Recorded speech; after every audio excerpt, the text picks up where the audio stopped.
Hello everybody, welcome to my second video where I'm going to be creating another training video talking about something that I've been working with Go lately.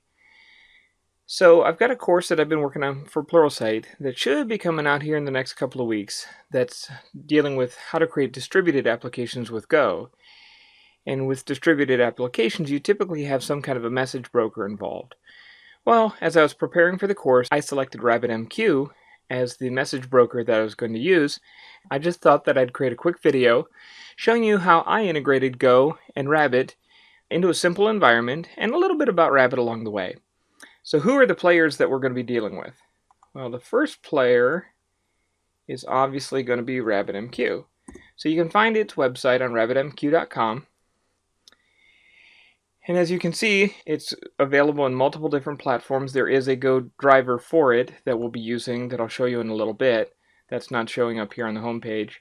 It's multi-platform, so if you need to install it, feel free to go ahead and do that. It runs on the Erlang virtual machine, so any place that Erlang can be installed, Rabbit is installed. One of the nice things about that, and what draws me to Rabbit, is the fact that it is based on Erlang, and therefore all of the strong concurrency and recovery features that Erlang has, Rabbit has gotten that for free. So what is Rabbit? If you dealt with any other kind of message queuing or enterprise service bus, Rabbit's a little bit different than what I've seen in the past.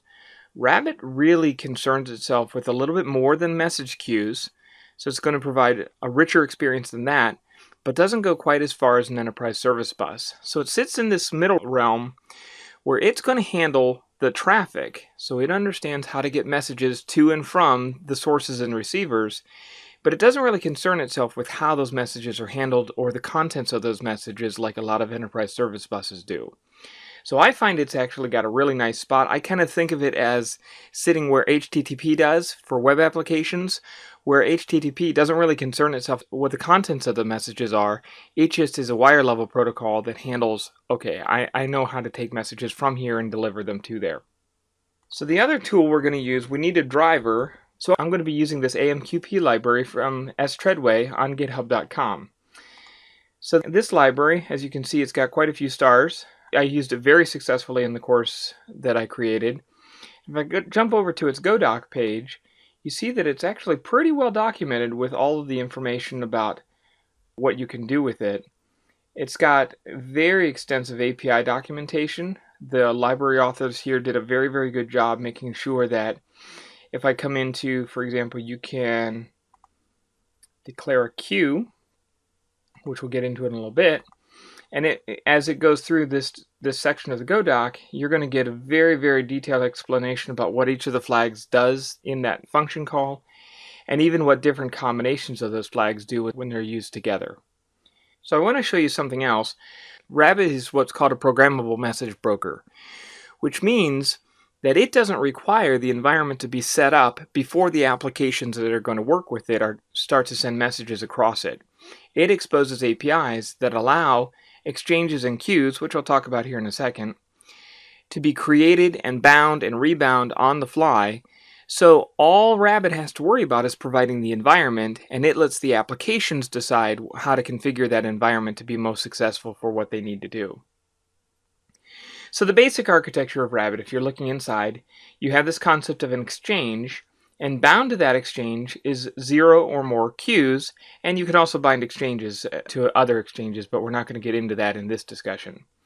So an exchange is where all messages come into.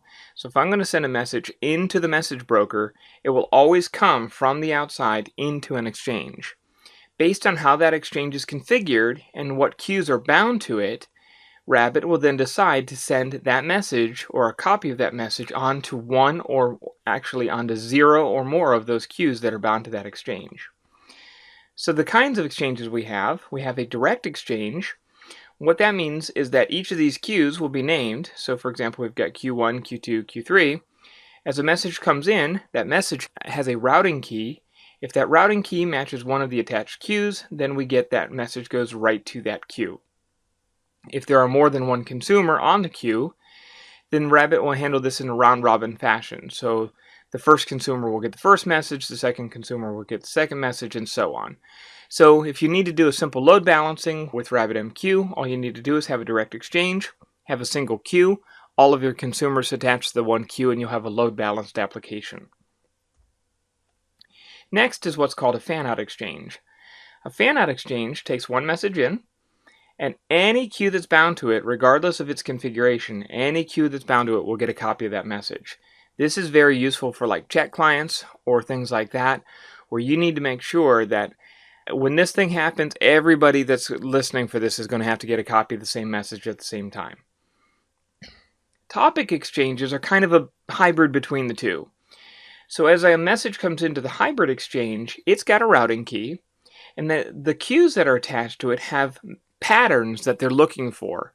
So if the pattern, so say this is q1.star, and it's not, but if this is q1.star, and the routing key is q1.startup, then that message would be copied and sent to here because it matches the pattern that that queue is listening for. But if this queue is q2.star, then it's not going to get a message because that message isn't going to match the pattern that this queue is looking for. The final one is called header exchange, and this isn't something that I get into in my course, but this allows you, if you imagine that a message coming into Rabbit has a header on it, just like an HTTP header, that header can be used to provide information that the queues can listen for.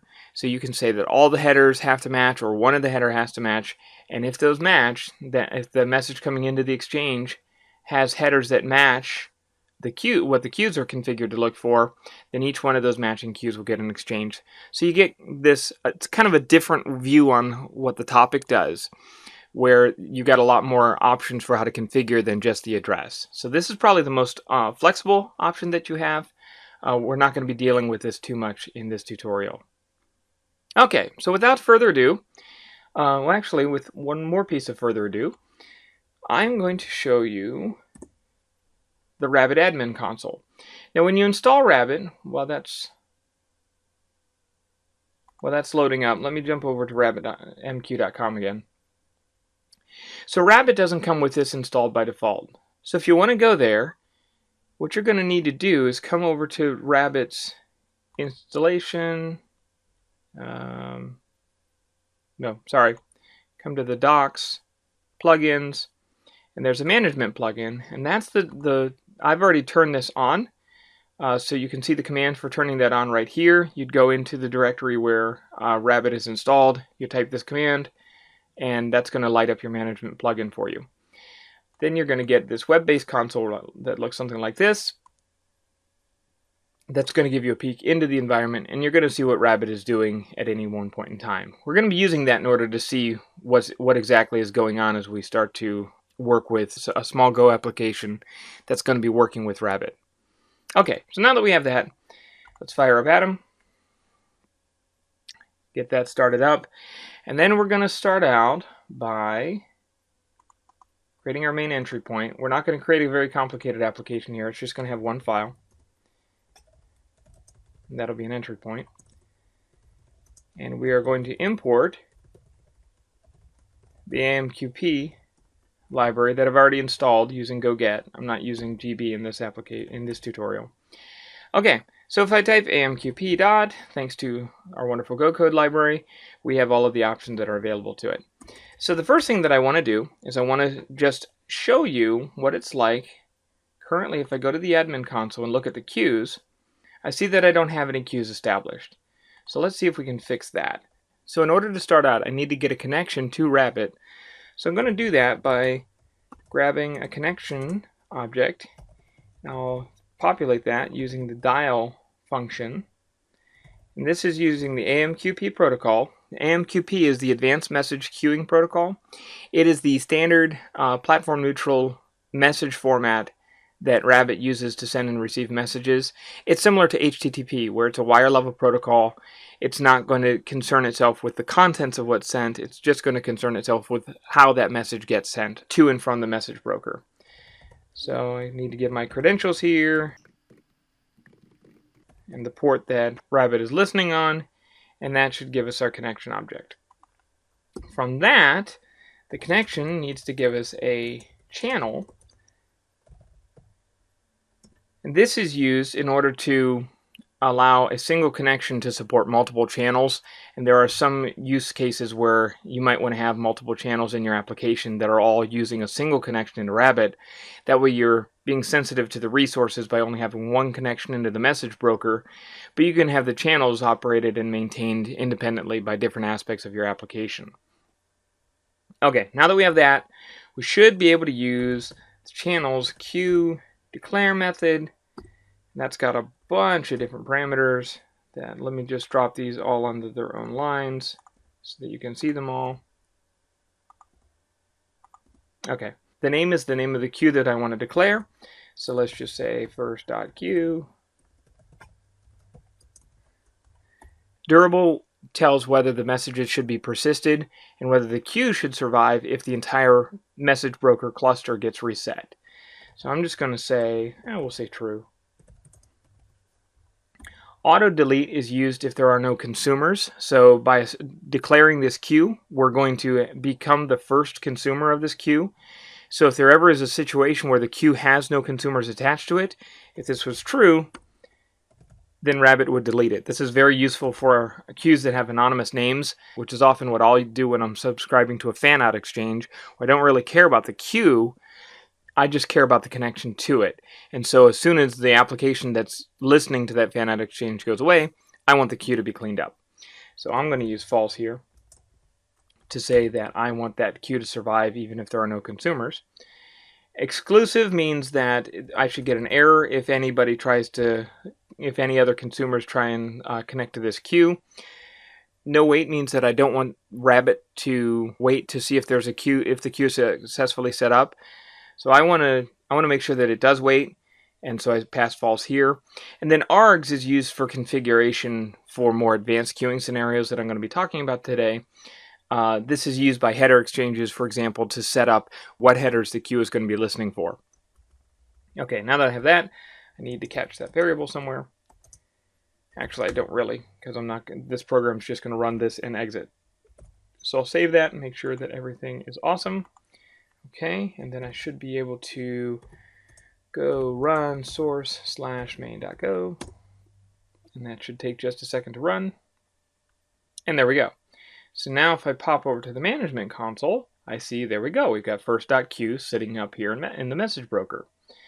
Now that is connected to, if I go over to the exchanges tab in the management console, I see that I actually have quite a few exchanges that come out of the box as part of the AMQP protocol.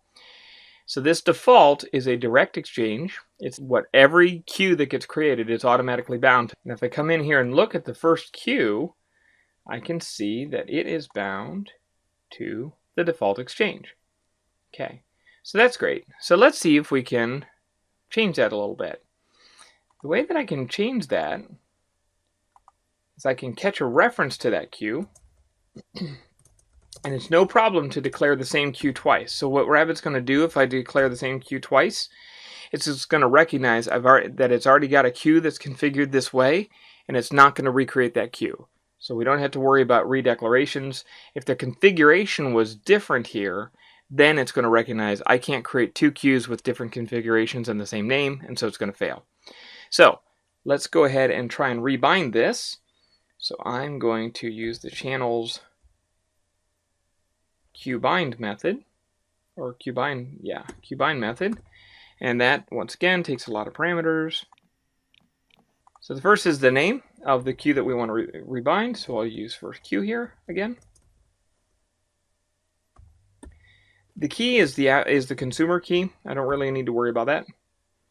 And the exchange is the exchange that I want to bind to. So I want to bind to the AMQ.fanout exchange, just as a for example. Don't wait, and nil for args. Okay, so once again, pop over to run this. Uh-oh, what's going on here? Oh, comment that out. Oh, I caught that very well. I might as well do this. Okay, let's try this again. Go ahead and run that. Okay, that's done. So now I should be able to jump over to look at the queue again, and now you see that I'm bound to the AMQ.fanout exchange, as well as to the default exchange. So I can't unbind that. From this one, I can never unbutton from the default exchange, so you can always send a message directly to that queue through the default exchange if that's what you need to do. Okay. Next thing I want to do is I want to send a message into that exchange. So I'm going to remove this because I don't really need that anymore. I'm going to send a message to that queue. The way I'm going to do that, messages in using the AMQP package are of type publishing. So I'm going to create a new message that's going to be an AMQP.publishing. And it's got a lot of different parameters that you can look up in the API. I'm going to worry about the body right now. The body is a byte slice, so we can put whatever we want in here. I'll put my first message and cast that to a byte slice. And then we're going to use the channel in order to publish that message. So once again, you'll notice that we are always dealing with a lot of parameters here, and that's because of the flexibility of Rabbit. If you're going to be using Rabbit in an application with Go, consider making a client library or a library to centralize these functions so you're not passing all these parameters all the time. So I'm going to just fill out these parameters with some reasonable defaults. Lastly, I'll provide the message, and we'll save that, see if that works. Okay, good. We'll run this again. Okay. See what we have here. Actually, I may have lost that message.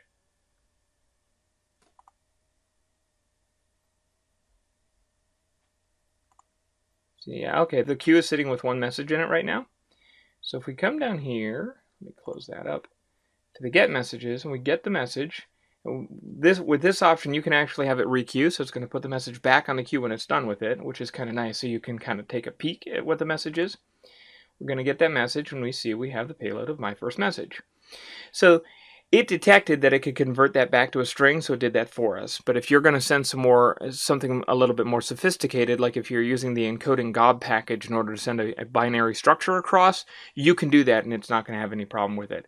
Obviously, if you look at the payload, it's going to be a bunch of gobbledygook because all it's going to do is it's going to base64 encode that binary stream in order to get that back to something that at least it can show you. But it's not going to obviously make any sense. Okay, so now that we can create a queue, we can rebind that queue, and we can publish a message to that queue. Let's go ahead and consume from that queue. So in order to do that, I'm going to, well, we'll send another message out here. In order to do that, the way that Rabbit works is it does that asynchronously. So it's going to create a channel for us, a Go channel, that's going to be bound to the queue, and it's going to read from that queue. So anytime a message comes into a queue that we're binding to, we're going to get a message through our channel, and we're going to be able to process that. So to do that, we are going to use the channel. Actually, I need a messages channel. This is a Go channel, remember that. I'm going to use the consume method. Now, notice here we had to tell it the exchange. The name of the default exchange is an empty string, so we had to tell it the empty string. If I was going to send to, for example, that fanout exchange that I bound to a little bit ago, I'd do amq.fanout, because that's the name of that exchange. So we did that. The key is also the routing key that I published to. So I use that the same as the queue up here, because remember, in a direct exchange, if you publish to a direct exchange, it's going to look for a queue whose name is the routing key of the message. So that's why we did the name here is equal to the routing key here. In things like a fanout exchange, that key is actually ignored because the exchange publishes to all the queues that are bound to it, so the key doesn't even matter in that case. Okay, so when we consume, we got to tell it the name of the queue, so we don't need to worry about the exchange here because you publish two exchanges, but you receive messages from queues. So I'm going to get the name of the queue here, consumer. The consumer can be any string that you want. It's a unique identifier that Rabbit is going to use to identify that consumer. If I pass an empty string there, Rabbit's going to assign a random string to it. And that way it's able to keep track of the consumers that are bound to a queue. And for example, when it's going to do round robin load balancing, it knows, okay, I've got these X number of consumers, and so it knows to send to one right after the other.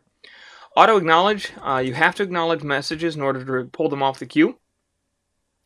You can do that automatically, so the AMQP library will do that for you.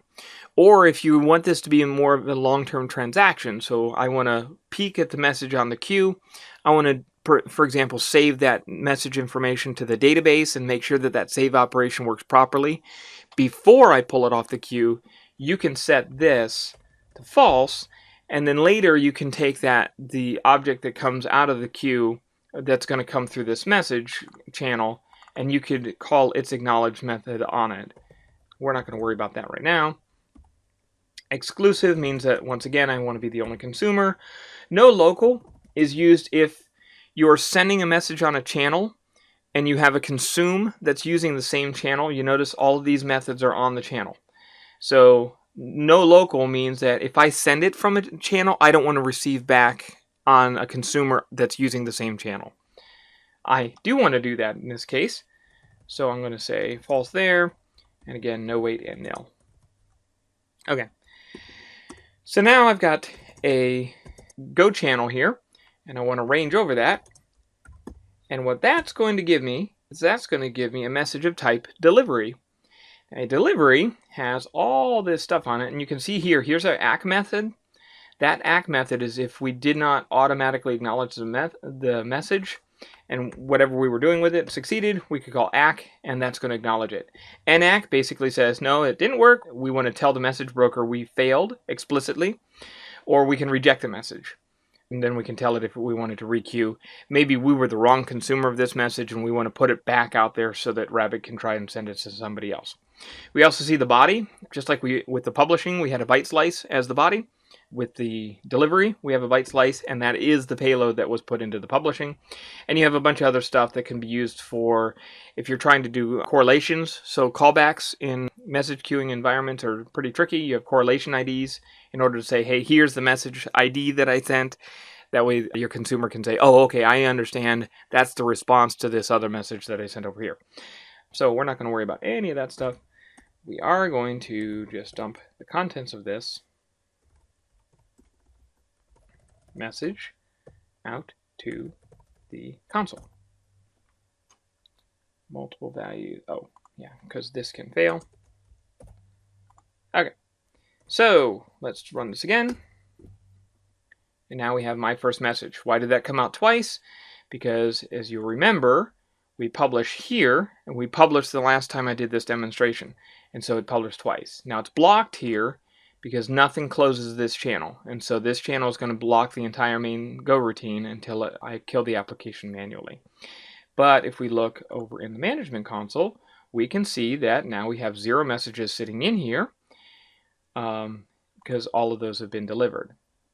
Okay, so I hope that helps out. I go through this in my Pluralsight course. There's actually a whole module that talks about how to get Rabbit installed and how to configure it a little bit. And throughout the entire course, we're dealing with creating exchanges, creating queues, binding those dynamically from Go. So we're configuring the Rabbit environment directly from our Go application in order to make sure our distributed application works.